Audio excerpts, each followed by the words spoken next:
Let's get started. I'm going to drag my clip into my composition, go under animation, track in Boris FX Mocha. Let's go ahead and open Mocha, select our spline tool, and I'm going to capture just these points here.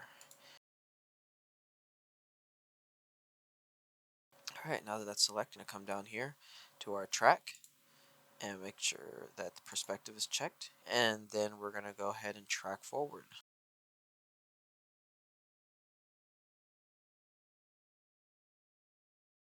It is complete. So I'm actually going to hit this planar surface and hit the planar surface grid. Take this grid right out on the edges there.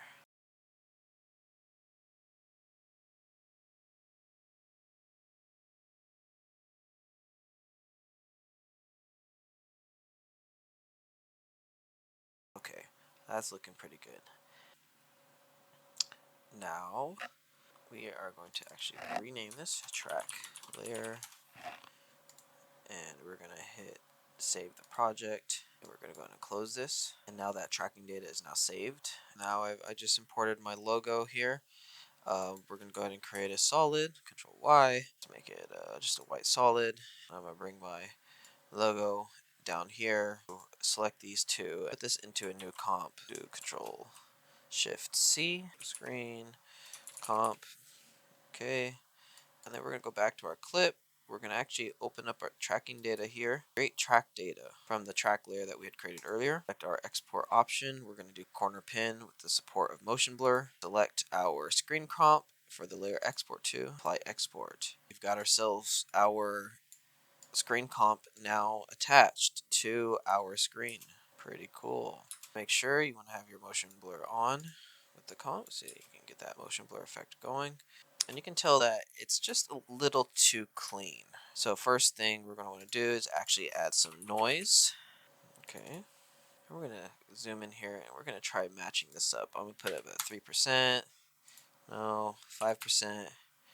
There we go. We're starting to see that kind of similar noise texture coming in. And I'm actually going to leave the color noise off. And we can also see that Itero is not necessarily focused. It's still blurred, and this is not. So we're going to want to actually add just some basic blur as well. Some Gaussian blur. Just see that 3.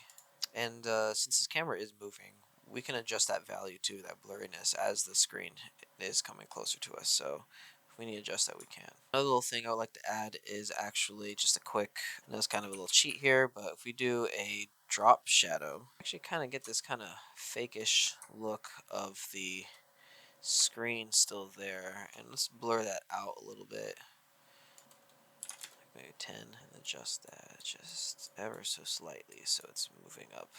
You can add another drop shadow as well if you want to stack some of those on the edges too. So we can do that again, do it again there, and we can even soften these up a little bit more. Let's go in here, let's adjust the logo, bring it down. Let's go ahead and have it just scale up.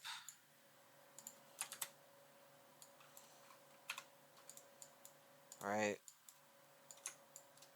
Just give it some little fluid motion in there.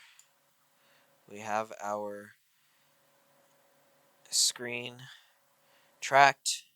Hope you learned something here today. Appreciate you guys stopping by.